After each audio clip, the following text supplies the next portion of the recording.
Hey everybody, welcome to another episode of Pug's Corner on FightHype here. We're so lucky to be joined today by the great undefeated welterweight Jaron "Boots" Ennis, who is right now, where are you training, Boots?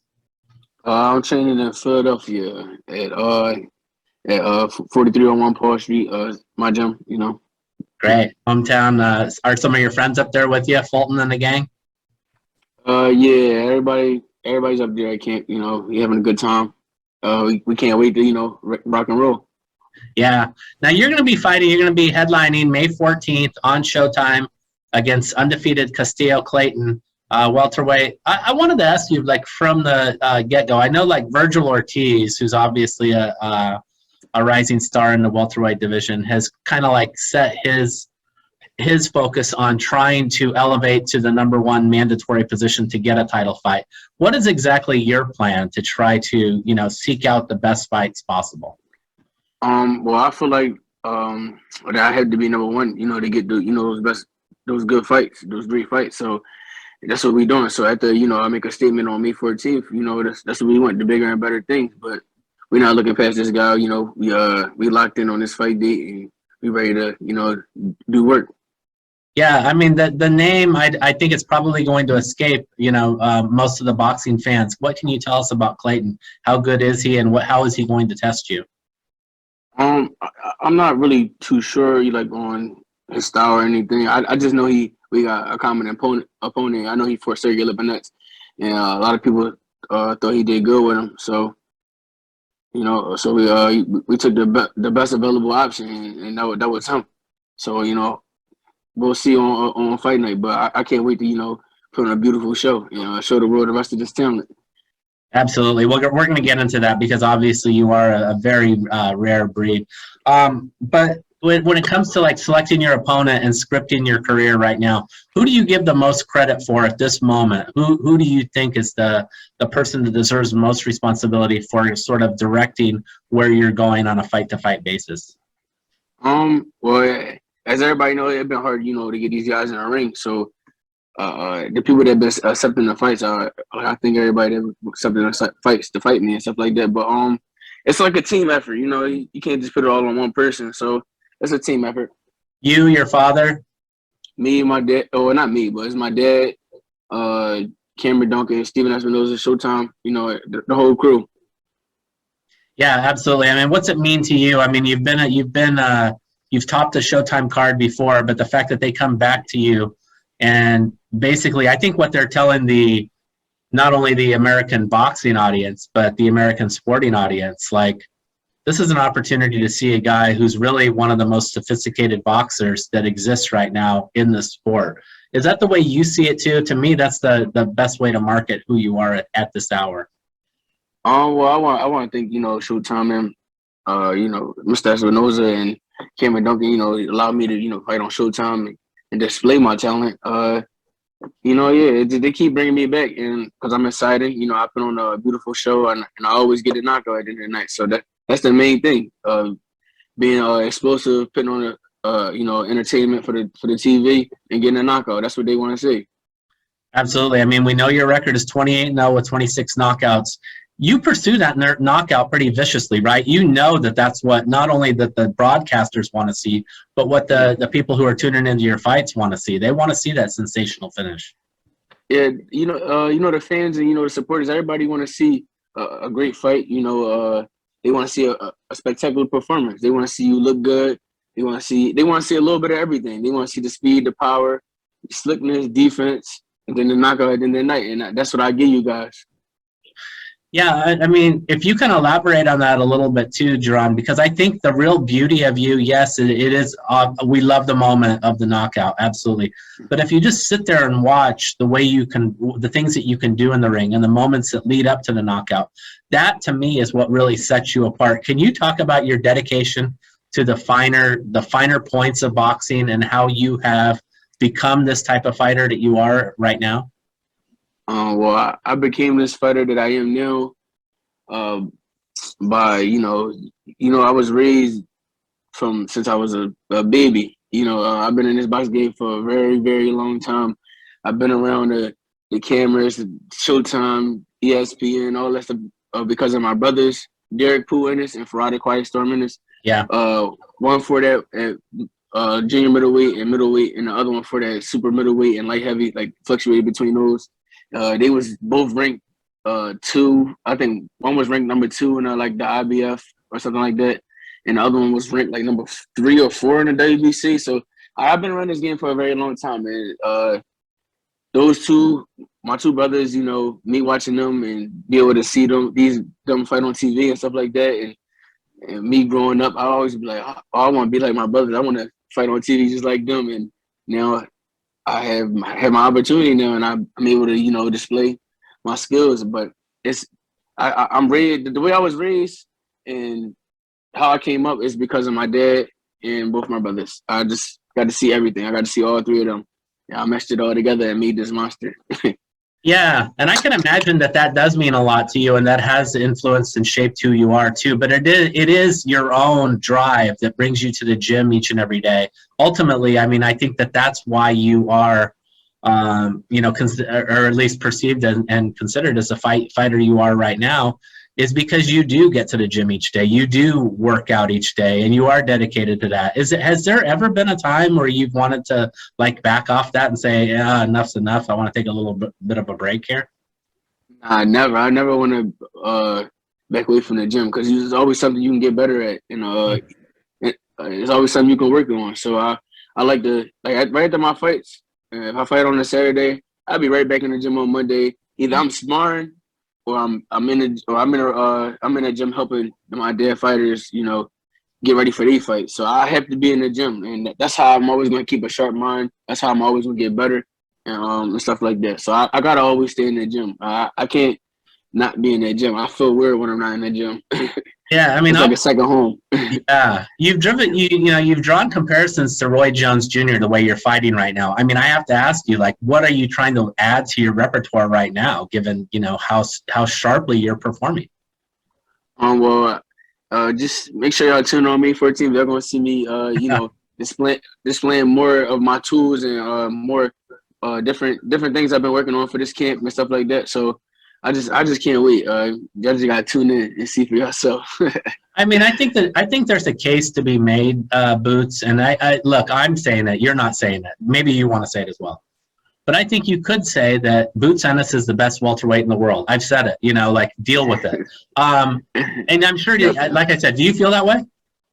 Most definitely, I feel like I'm the best welterweight in the world. You know, I gotta prove it to these guys, and, you know, prove it to the world, and I will, and I'm gonna continue to keep making these statements. And like I said before, we're gonna start with me for a team with a big statement and make it happen right there.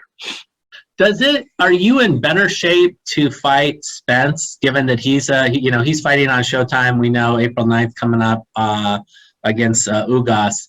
Is he more clearly in your path than Terrence Crawford in your mind? I don't care who it is. It could be Terrence Crawford, Errol Spence, anybody. Keep them. I really don't care. I just want my opportunity, and once I get my opportunity, I'm going to shine. And I know I'm going to shine. I know I'm going to do what I need to do, and that's win and become a world champion. I just need the opportunity. Once I get the opportunity, it's over with. And like I said before, this might be the hungriest I've been in probably since like a long time. And I just can't wait. I'm excited.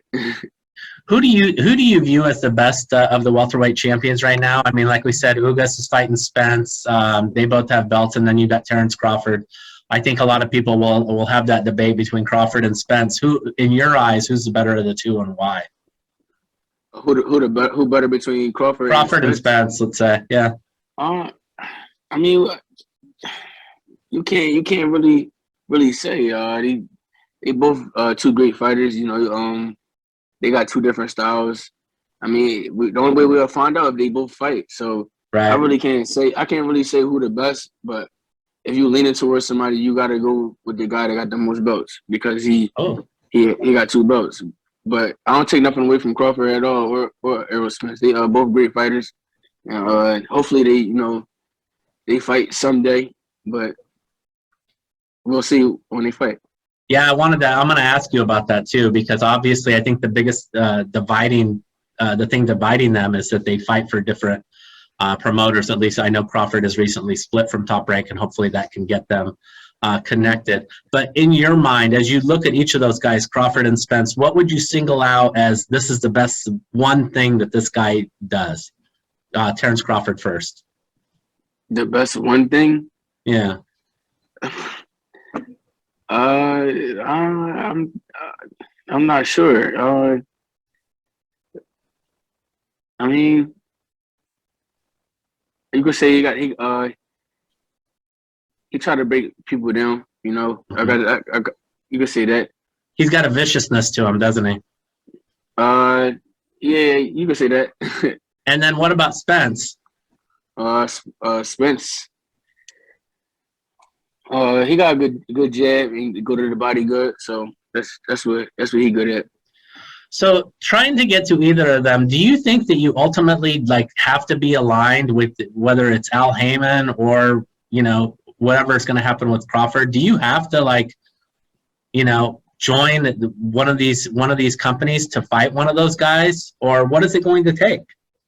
I'm not sure. I'll just keep doing what I'm doing right now. You know, rocking with Showtime. You know, they put me in the right positions and guide me the right way. You know, see, they got me fighting for the you know, IBF Eliminator right now. So that's perfect. That's perfect for me, and I'll be next in line to fight Spence. There you go. That's perfect for me. So that's what all we really want. You know, just to be able to get my shot, and then once like I said before, once I get my shot, that belt coming home with me. Yeah, I mean, it raises a question too. Do you believe that Spence will ultimately take that fight? Given how talented you are. Yeah, I think he'll take that fight. You know, he a fighter at the end of the day. He's not scared of nobody. He shouldn't. You know what I'm saying? He shouldn't be scared of anybody. So I know he'll take that fight.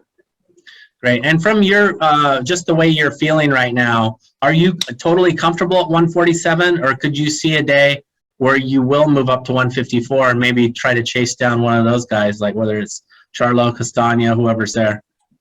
Most definitely, I feel great at 147. You know, I make weight very easy. Don't struggle to make weight at all. I feel strong and comfortable at this weight. But later down the line, I'm definitely gonna be fighting at 54 for sure.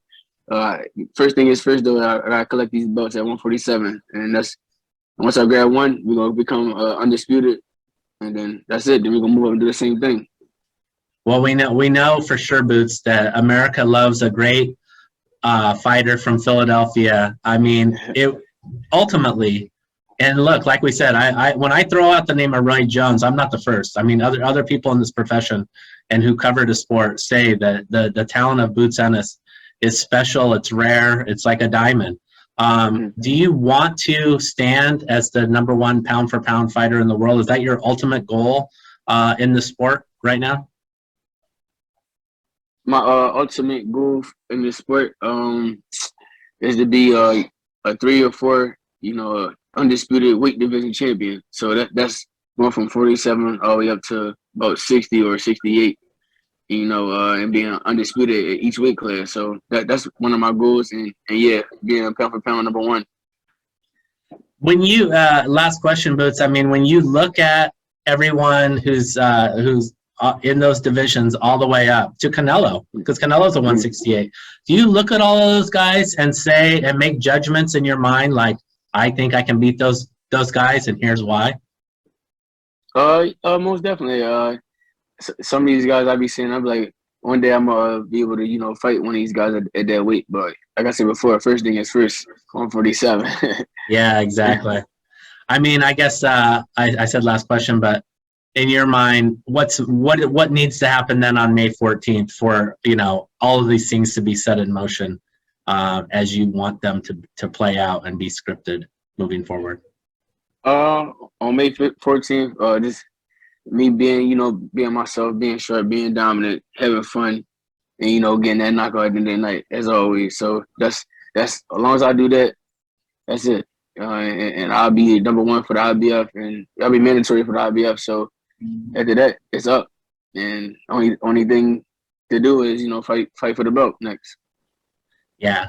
Oh, Boots, before I let you go, I can't let you go without talking about your sponsor, Snack. Victor Conti obviously arranged this interview. What has joining the Snack team meant to you and your career? First I want to shout out Victor Conti and Snack's system. Appreciate you guys for having me join the team. But yeah, ever since I got with these guys, I feel great. The product is very, very, very, very, very, very great. You guys need to try it out. Make sure y'all give a snack ASAP. All right, Boots. Thank you so much for your time. We'll see you May 14th on Showtime. Can't wait to see it, buddy. Keep up the good work. All right, thank you. Thank you for having me. Anytime.